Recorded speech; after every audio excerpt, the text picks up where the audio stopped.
Hi, this is Jenna, and I thought I'd show you some footage of Fuego from when I first went out to see him, just to show you where we started from and how damaged he was when we first started out. Many of you are probably familiar with the wonderful educational videos Will did with Fuego and the amazing progress he had made with them, but you may not be aware that Fuego was taken out of training with Will and Karen and sent to a non-Art2Ride trainer. Within a month, the trainer deemed Fuego dangerous and unrideable, and Fuego came back to Will and Karen physically and mentally damaged. Within a month, the progress Will had made with Fuego over a 2-year period had been undone, and at this time, Fuego's owner decided to find him a new home. The footage you're seeing now is from my first time riding Fuego, and you can see that even though he remembers his Art2Ride training and how to stretch, he's struggling. He would also randomly stop like you just saw and not want to go forward. Now this is my second time seeing Fuego a week later, and Karen's giving me a lesson on him before I take him home. You can really see how broken over in the neck he'd become during that month when he was out of Art2Ride training. When we get to the canter footage in a minute, you'll be able to see the symptoms of the damage that was also done to his hind end. You'll see him bunny hopping and swapping leads back and forth, which is a strong indicator of damage to the sacroiliac area. It might be a little hard to see in the video, but I'll show a couple of photos after the video footage that shows what Will calls an L dip, where if you look at his top line, you can see a pronounced dip between his lumbar area and his sacrum. That dip is also indicative of an SI joint injury.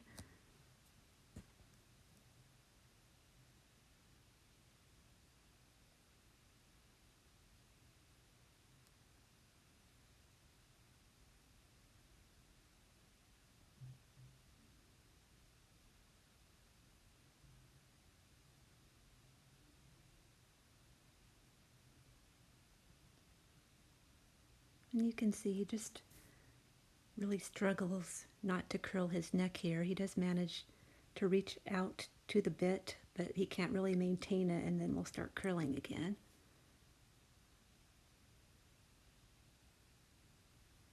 And here I'm asking for the canter, and you can see he's very reluctant. He does finally pick it up, but he's just really struggling.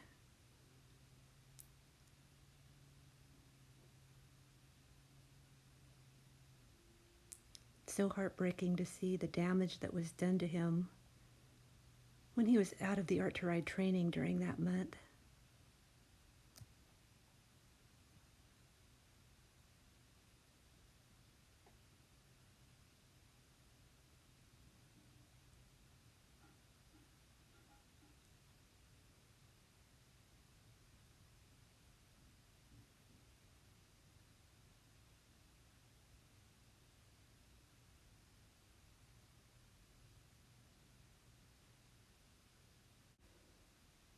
Now it's even more difficult for him on his left lead, but it's interesting that now his SI injury has healed. He actually prefers his left lead over his right lead.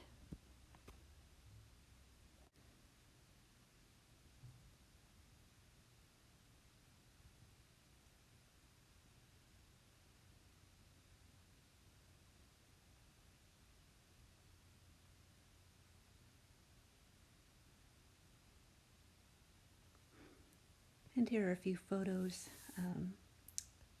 from that day where you can just see the breakover in his neck, the lack of muscular development, and there you can really see the L dip that I mentioned. And now here we are 4.5 years later, and I'm working on some piaffe with Fuego. I didn't include it in this video, but I did lunge him a little bit to warm him up before starting work on the piaffe. And I gave him a quick treat there, and I'm going to try it one more time, just trying to get a little more engagement, try to improve his rhythm. He struggles to move in really good diagonal pairs sometimes.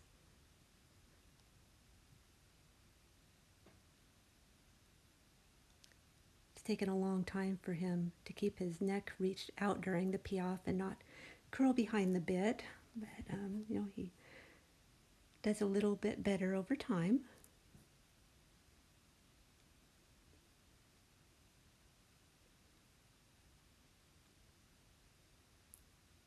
Now I'm on him, and we're going to run through our walk warm-up.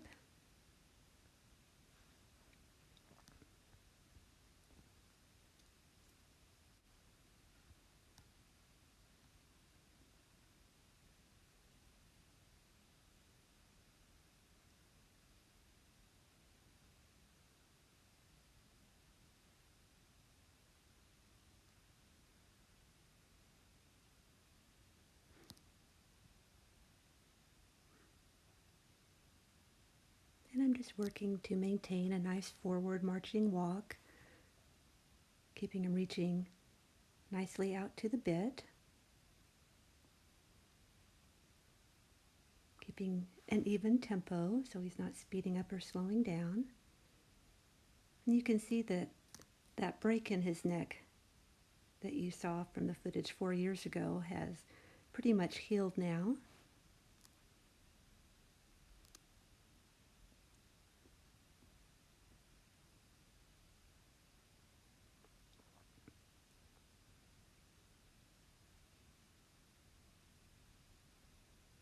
Now his stretch is getting a little bit deeper as he continues to warm up.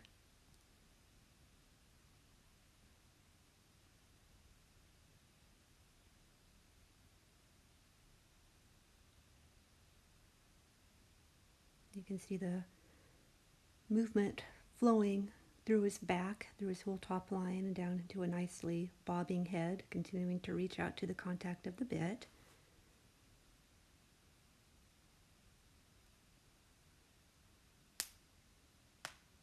It's been a struggle to get Fuego to reach out to the bit. He would tend, probably because of the damage that was done to him, to want to stay just a little bit behind it and not really want to reach out and take that contact consistently.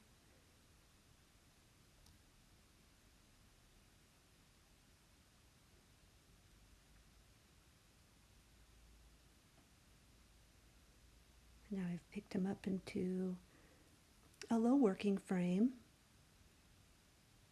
And I'll just keep him here for a few seconds before I stretch him back down again. As he's warming up, I like to take him up and down quite a bit.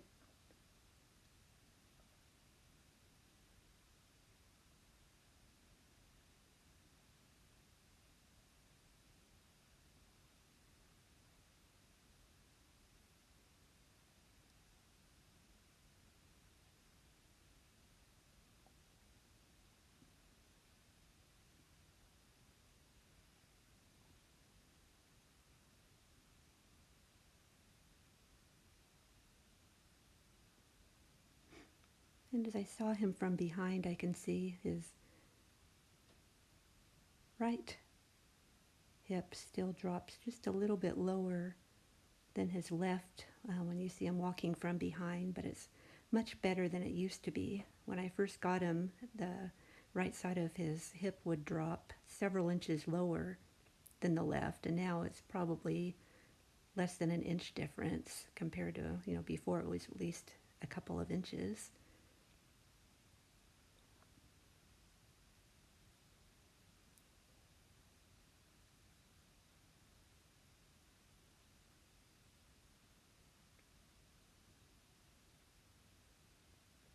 And I've picked him back up to a low working frame again.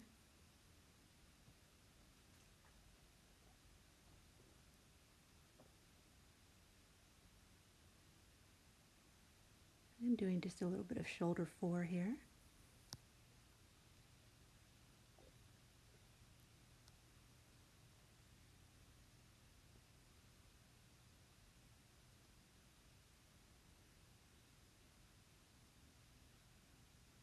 And I let him come back down into the stretch.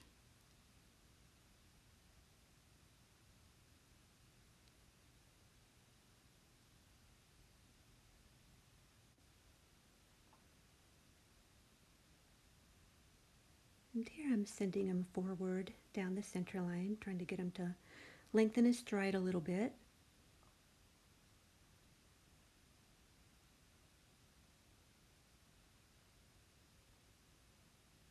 You can see that nice push up through his back there.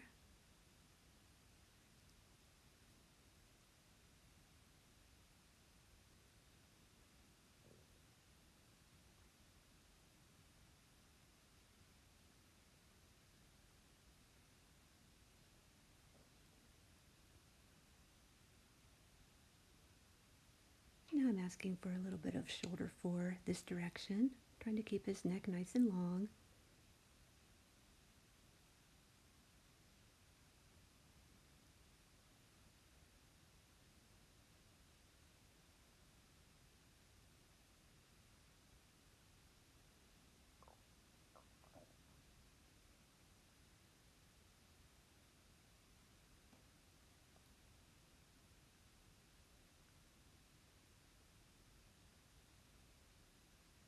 I picked him up a little bit again here.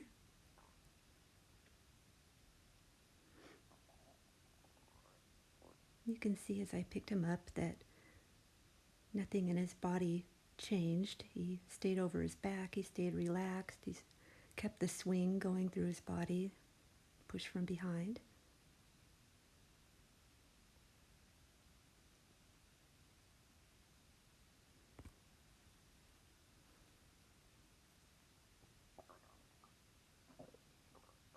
My riding with Fuego has been somewhat inconsistent this past year. I've managed to ride him regularly 3 days a week for the past month, which is pretty much the bare minimum to keep him from backtracking. So we haven't made as much progress as I would have liked within the past year, but at least we haven't backtracked, and I do see small improvements in some areas. So hopefully this coming year I'll be able to ride him more consistently and hopefully make more progress this coming year compared to the last year.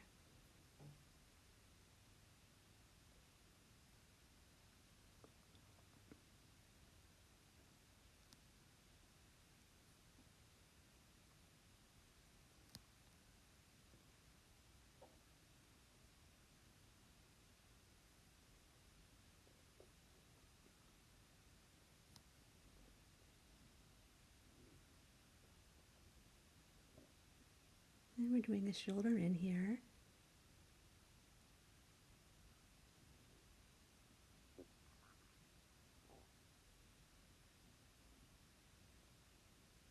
And then down to a stretch across the diagonal.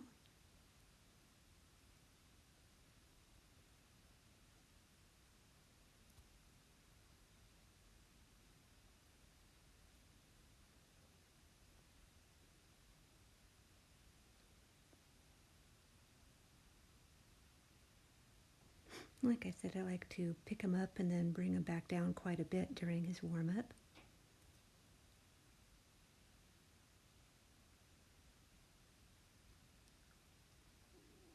He's got a really nice active walk here.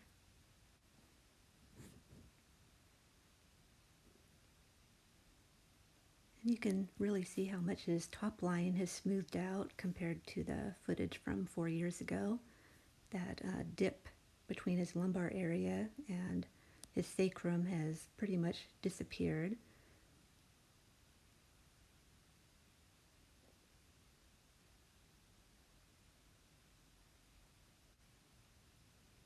And I've brought him down the center line here, and I've put him in a bit of shoulder in to prepare for half pass.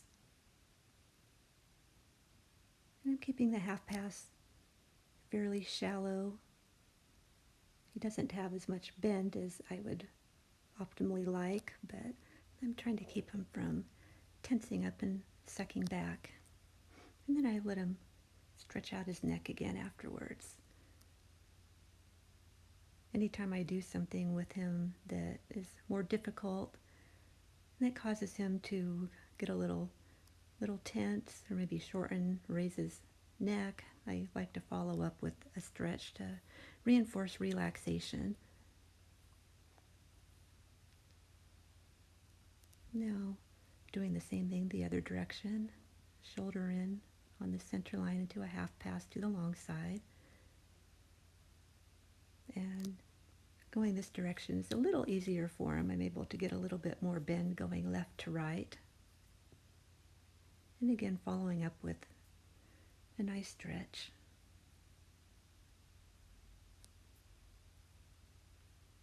Learning the half pass has been a very difficult exercise for him. And that was a pretty nice upward transition into trot. You could see he didn't try to leverage himself up into the trot by raising his head and neck. He stayed over his back nicely in that transition. I would like to comment on the difference footing can make in the way a horse moves. I'm very fortunate to have a friend who lets me keep Fuego at her place and to have access to her nice big arena, but it's really a hard-packed field with just a couple inches of dry sand over it. Dry sand shifts under a horse's feet and doesn't give them a very good base to spring off the ground from. Last month we had a couple of really large rainstorms, and the arena actually got flooded to the point that it was unusable for a week or two. But as it dried out, we kind of hit a sweet spot where the sand was nice and damp, and it held together more and gave him a better surface to push off the ground from, and really made a difference in how much spring off the ground he gave me, and he seemed a lot happier on it. But I just unfortunately don't have access to a way to water the arena, so we have to make do with what we have for now. Also, Fuego has shoes on in front, but he's been barefoot behind for the past few years, and I'm wondering if putting shoes back on his hind feet might help him to handle this less than ideal footing a little better.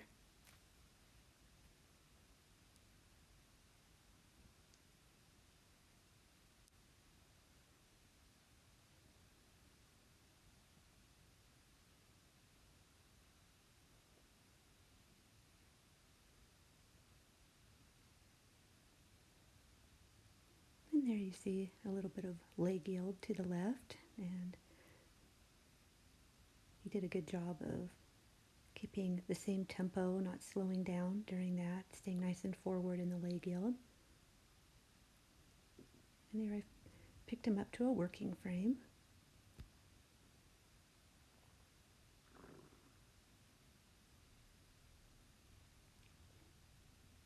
And trying to find that sweet spot for his neck where he can stay relaxed over his back. Sometimes he likes to get his head up a little higher than what's optimal for him. Fuego conformationally has a fairly low set neck, and so where he should be most comfortable at would be different than a horse who conformationally has a high set neck.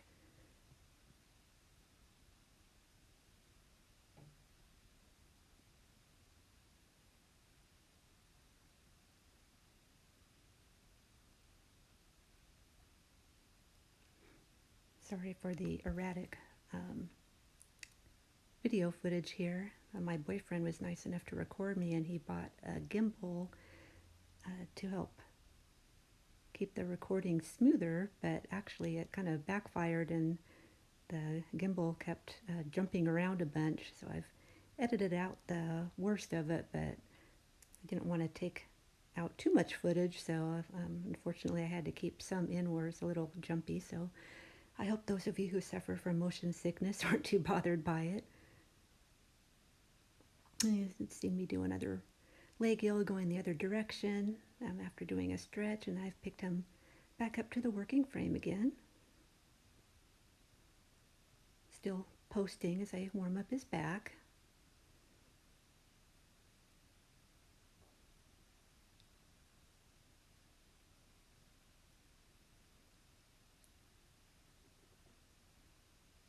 And back down to the stretch again. I'm doing just a little bit of shoulder fore here. And Unfortunately, we got cut off, but now we're back on the right rein.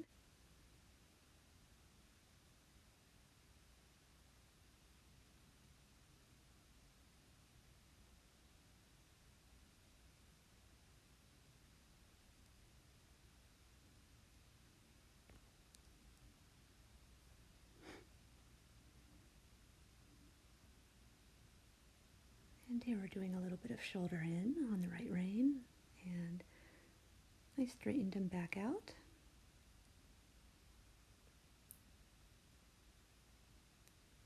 And here I've started sitting the trot, and I always like to start the sitting trot while he's in a stretch, just to make sure his back is ready. And if he's not able to maintain the stretch while I sit the trot, I know he's not ready for me to sit yet.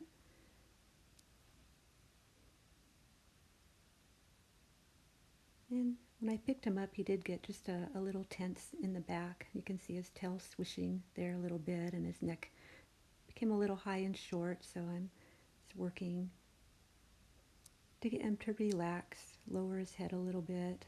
And there I decided to just go back to posting and reestablish the stretch to get him relaxed before I try to sit again. One thing that I find to be very helpful as a rider is to mimic with my body what I want the horse's body to do. And so if I want the horse to engage their core and lift up over their back, then I also need to be engaged in my core and stretched up through my back. And I also try to match with my pelvis what the horse's pelvis is doing, and to match with my shoulders what the horse's shoulders are doing. And so when on a curved line like the circle here, if Fuego's bent properly, his inside shoulder will be back and his outside shoulder will be forward. And so I want my inside shoulder to be back and my outside shoulder forward. And I want my inside hip forward and my outside hip back to match what Fuego's hips are doing. One visualization I find helpful is to picture a spotlight in the center of my chest that I shine on the path that I want the horse to take. And so on a larger circle, my inside shoulder will only come back a little bit, but on a smaller circle or a tighter turn, my inside shoulder will correspondingly come back more. Going in a straight line, my spotlight will point straight ahead, and then my inside shoulder will come back again as I bend the horse through the corner. One trap it's easy to fall into is to drop your inside shoulder when you bring it back. And so I try to remember to stretch up through both sides of my waist and keep both my shoulders on a horizontal plane to make sure I'm not collapsing to the inside on a turn.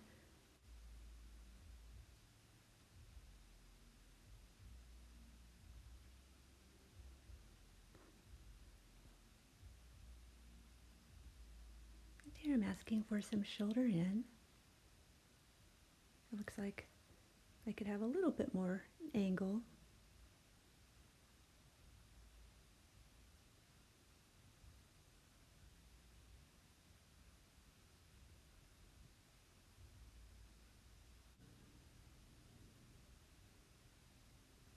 And the shoulder in looks just a little bit better than the last one.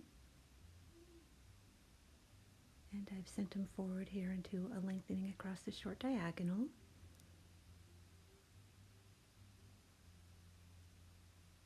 Can lose a little impulsion in lateral work, and so I like to send him forward afterwards. And the shoulder in also helps set him up for a better lengthening.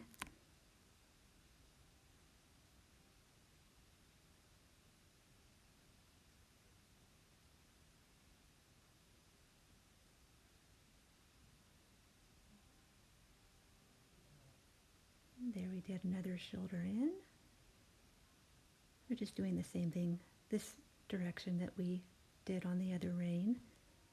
So another shoulder in halfway down the arena and back into a lengthening.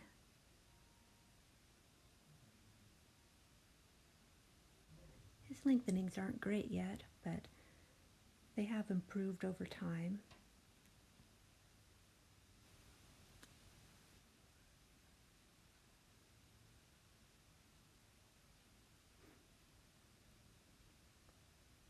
And I had given him a little break at the stretch, and now I've picked him back up into a working frame, but I'm remaining posting because I'm going to do our first transition into canter of the day, and I want to be up off his back as I ask him to pick up the canter. His first canter transition, it's always a little rough. You know, I think he still carries a little baggage from the physical problems that he had in the past, so he tends to tense up and hollow out. But I know his upward transitions into canter will be better after this first one is out of the way. So I'm just trying to get his neck nice and long, get him stretched down to the bit. He likes to carry his head just a little too high at the canter, so I have to keep working on getting him to get a little bit lower at the pole so he can use his back properly. And those of you who knew Fuego back in the day can really appreciate what an accomplishment it is for Fuego to be able to relieve himself on the go like that with no hesitation of stride.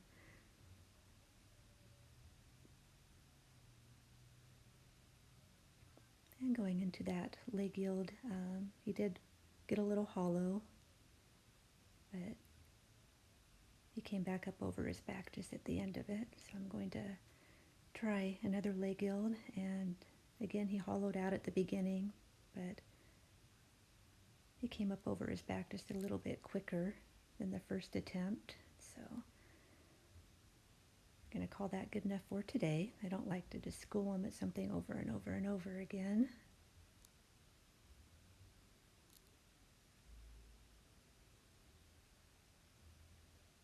I'm just trying to get him to relax again. You can see where he keeps wanting to come up a little bit too much in the pole, and when his head gets too high, you'll see his withers actually drop down, where when his head gets just a little bit lower in a better position for him to work correctly, his withers will come up.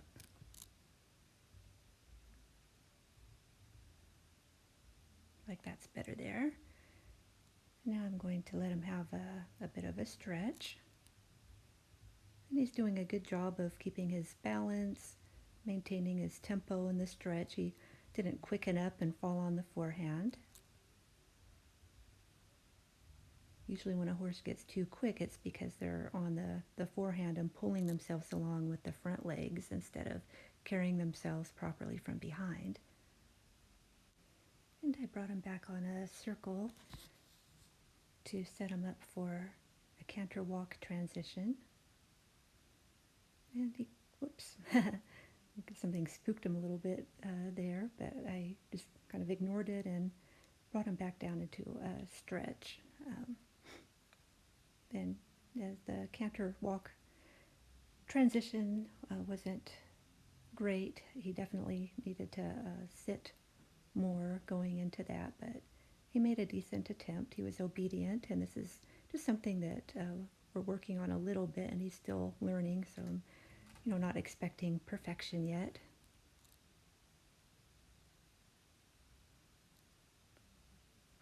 I usually just try one canter to walk transition each direction, each ride, and then I give him a break on a long rein afterwards, so he'll relax and won't get too uptight or tense about it.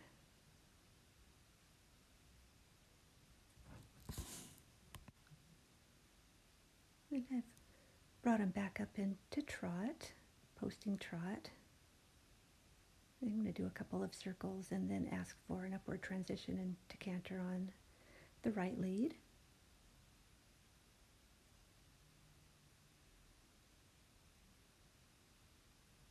And that transition was not perfect, but better than the one he did earlier, going to the left, even though his right lead is his less preferred lead.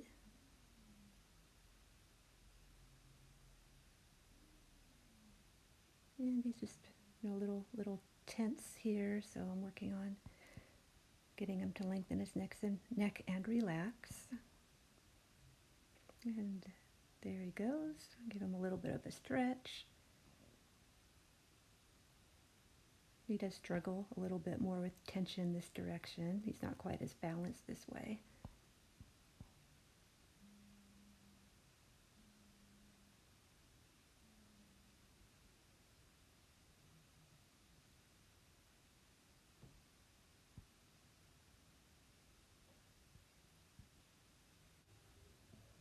And he struggled a little bit through the turn here, lifting his head up a little bit too high. So I let him turn wider and took him down the quarter line rather than closer to the center line to do his leg yield.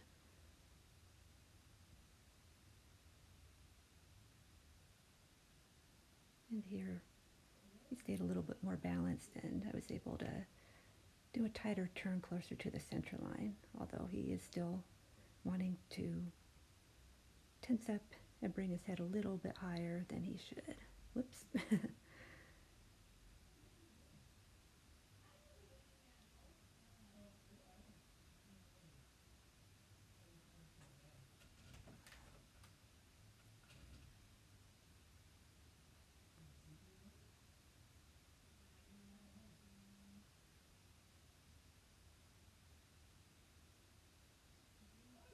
And there I'm doing just a little bit of shoulder 4.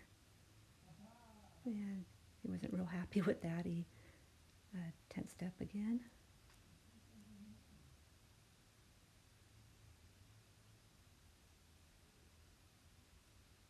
I'm going to try it one more time. And it's more relaxed than the first time, but still dropped his back a little bit.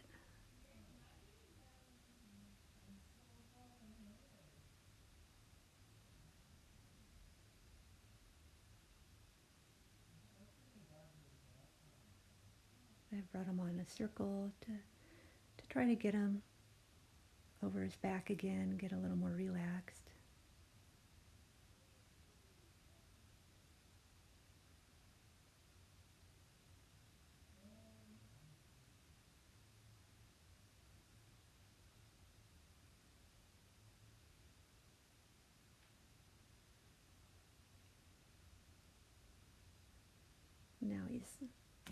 Now he's looking better.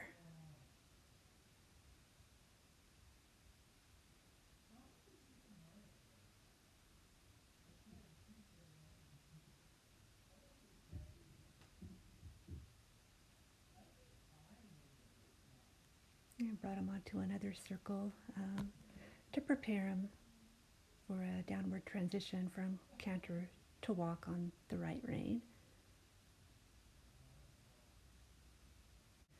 And like I said, these transitions from canter to walk are still a work in progress, but that transition was better than the one he did earlier on the left lead. And I'm giving me a nice walk on a loose rein now. Take a little break, reward him for doing his canter to walk transition. And I'm picking him back up here to prepare to pick up the trot.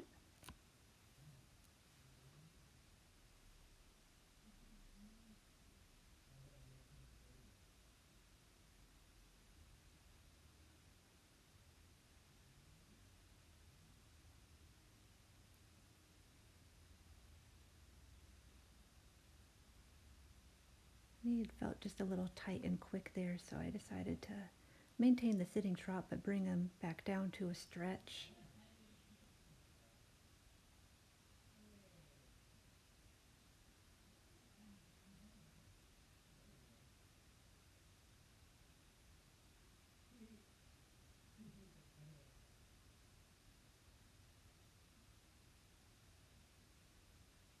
And now I've picked him back up again and see if it's a little happier in the working frame now.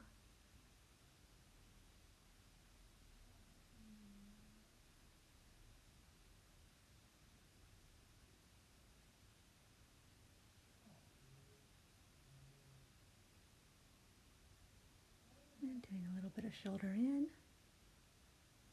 He has just a little bit of a head tilt.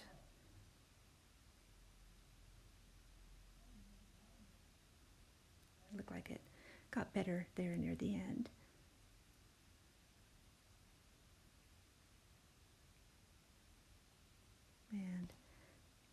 Just as I did in the walk earlier, I used the turn onto the center line with a bit of shoulder in to set him up for a half pass.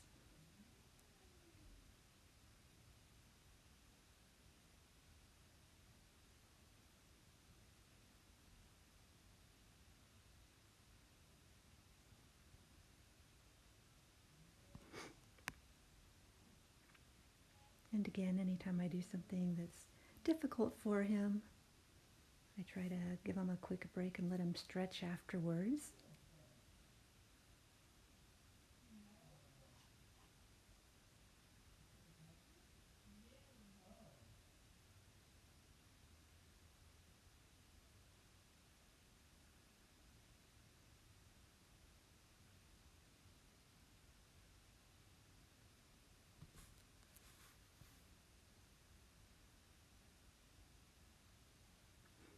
There's another shoulder in. It's struggling just a little bit there at the beginning to keep him over his back, but he did better as we went along.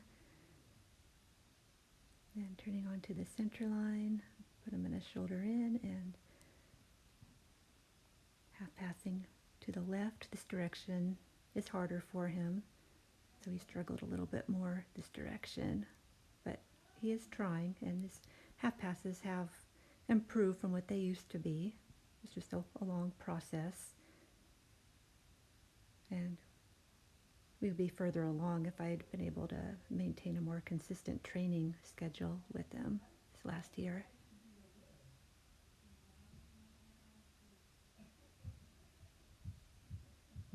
And again, I had given him a nice break and a stretch after attempting that half pass, and then did a bit of a lengthening here, and he did have a bit of loss of rhythm during that, but recovered more towards the end.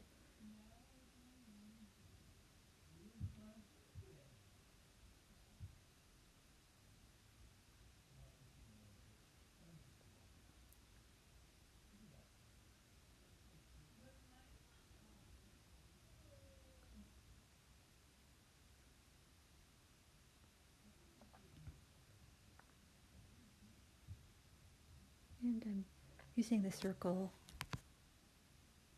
to get him relaxed and ready to try a half pass all the way across the long diagonal. So there I've put him in shoulder in, and we lost a little impulsion there. You could see he kind of dropped his back and sucked up a little,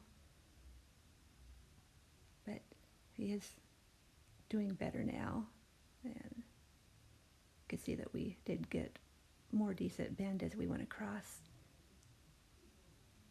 And again, now I'm back in a posting trot and letting him stretch again.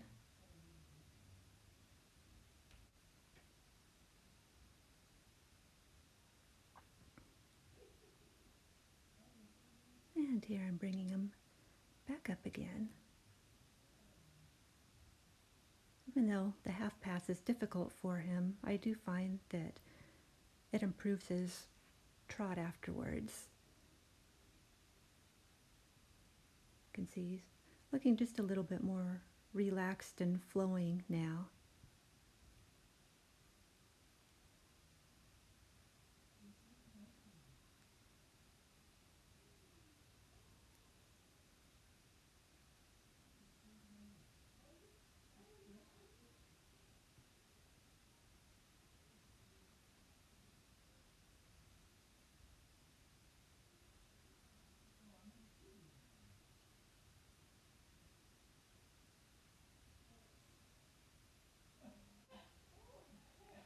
And I've just been taking him large around the arena and enjoying the ride.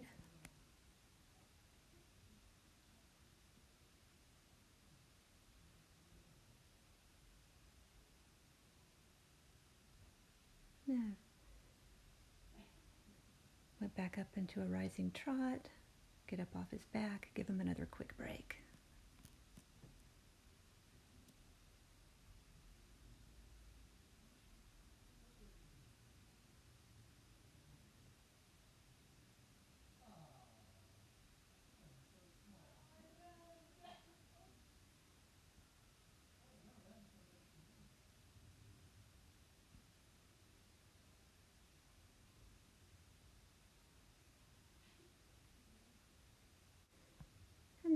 brought him back up, and in a minute I'll take him back up into canter so we can practice a couple of flying lead changes.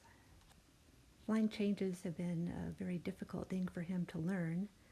Even when he's turned out on his own, he tends not to do clean changes. He either doesn't change at all and stays in counter canter, or he'll change in front and not in back. Although since we've been schooling the flying changes under saddle, I will see him do a flying change and turn out on his own now occasionally. And I'm starting out on the right lead because he has a much easier time changing from right to left. And so I'm trying to set him up for success here. Whoops, and he actually changed behind his stride before he changed in front, which is kind of unusual. Usually horses will change in front and not behind. And I'm giving him a nice stretch and a circle here. I always let him stretch and relax after trying a flying change, going along with my philosophy of letting him take a break and a stretch every time he tries a difficult exercise. And you can see it's definitely harder for him to change left to right, but he did get it done. He just did a couple funny hops first going into it, kind of anticipating, but when he actually changed, he did do a clean change. It just was really ugly looking. And now we're going to try one more time this good direction. And you can see he did hollow a bit and get tense, but he did a nice clean change. And back to a stretch on a large circle. Now we're going to wind up the day's training. So I've brought him down to a posting trot and letting him have a bit of a stretch. And I picked him up just to do a few more minutes in the working frame, but I'm not going to stay here very long. Just part of the gradual cool down process.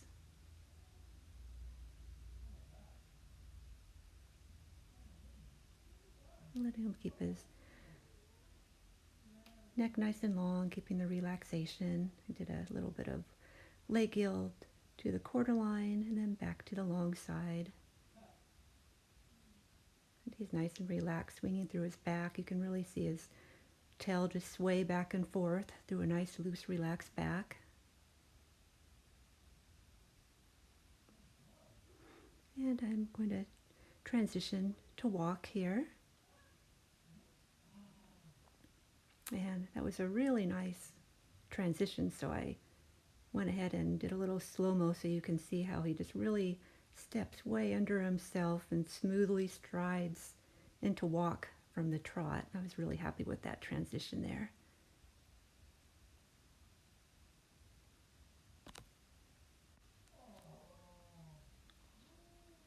It's still a work in progress, but you can see how the Art2Ride training has really helped Fuego to recover from where he was at 4.5 years ago.